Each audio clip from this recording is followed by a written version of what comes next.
Hi everyone, my name is Giselle Kamat and today I'll be presenting one of the physiobiological disorders, which is depression. Depression is a pressing social issue as one of the most prevalent and expensive mental health disorders. Major depressive disorder is expected to rise to the top of the global burden of disease in the ensuing decades. According to the primary diagnostic manuals, depression is classified as a mood disorder.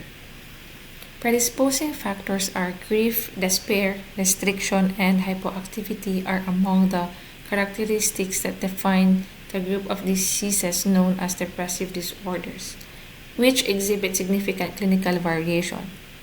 Physiological ailments and illnesses frequently increase the likelihood of depression, and depression often predisposes people to physical illness and disease, according to World Health Organization of 2012. According to Holohan, Paul, and Cronkite, 2010, people who are depressed tend to drink more alcohol, smoke more tobacco, exercise less, eat less nutritiously, and exhibit poorer levels of healthcare.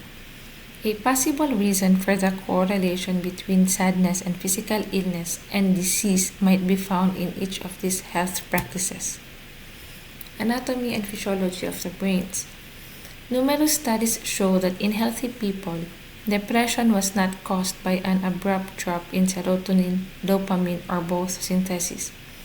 The idea that a significant reduction in monoamines alone is insufficient to induce depression in healthy adults stems from these findings, which showed that serotonin concentrations above a particular threshold are necessary for selective serotonin reuptake inhibitors or SSRIs to be effective antidepressants.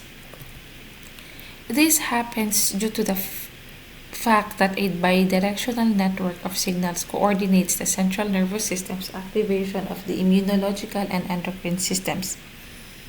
Therefore, the balance of cytokine messengers produced by the immune system can both influence and be influenced by depression and inflammation. The hypothalamic pituitary adrenal HPA axis, which controls the activity of neurotransmitters and their receptors in the preservation of homeostasis, is the primary modulator of these signals. Patient demographic: name Jasmine Gomez, 24 years old, female, Filipino, community is in British Columbia, currently lives with family, diagnosed with depression. Its history is onset, comorbidities, cancer. Support is currently building good relationships with family and friends, attending social support within the community, attending church every Sunday, and reconnecting with God. Quotes: I saw that you took all your prescription pills. Therapeutic communication would be giving recognition. Without directly complimenting a patient, recognition highlights and acknowledges their actions. Sometimes a compliment is interpreted as patronizing. Quotes: what's on your mind today? Or what would you like to talk about? Giving broad openings.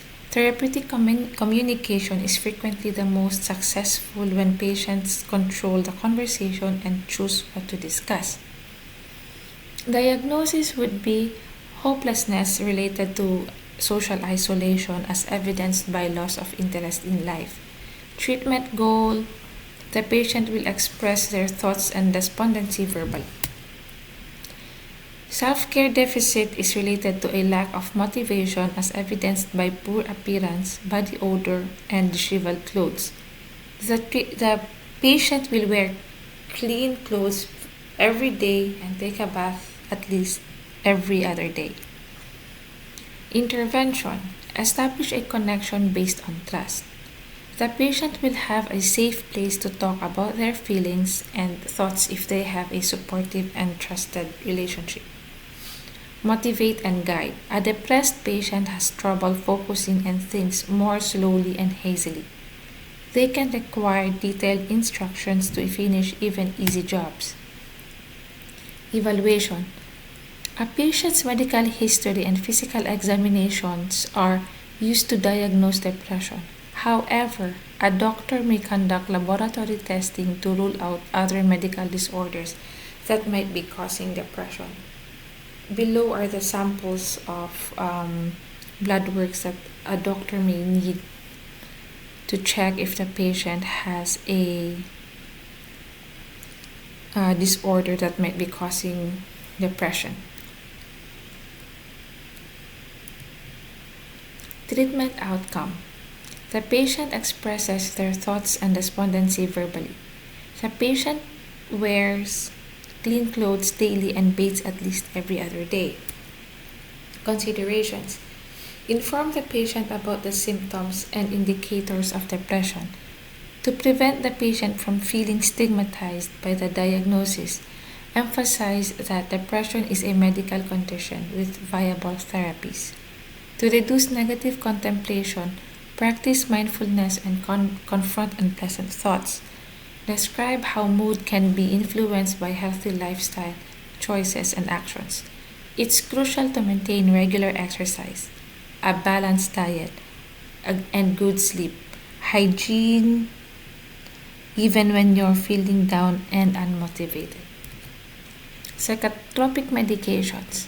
In children, adolescents, and young adults up to 24 years old, antidepressants are linked to a slight 2 to 3% incidence of aggression or suicidal thoughts and behaviors, Candler of 2016.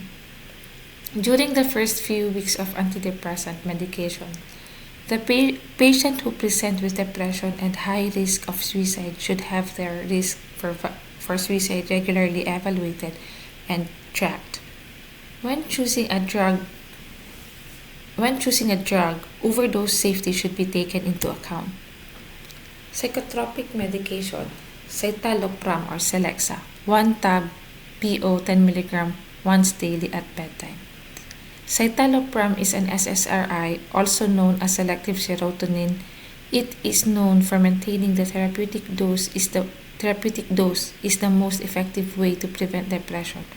Ongoing treatment with all types of antidepressants has been demonstrated to lower the chance of relapse. Intervention. The patient will experience the following if religiously taking the medication prescribed by the physician: improved mood, improved eating and sleeping habits, more exercise, more mental clarity, and enhanced memory, a reduction in guilt, worthlessness, helplessness, and inadequacy, and a reduction in ambivalence and deluded concern. In this slide, the resources for community support, we have Mood Disorder Association of British Columbia, Mind Maps BC, Lumara, and Lumara Society. For crisis, chronic disease self-management program, the Crisis Intervention of Suicide Prevention Center of British Columbia.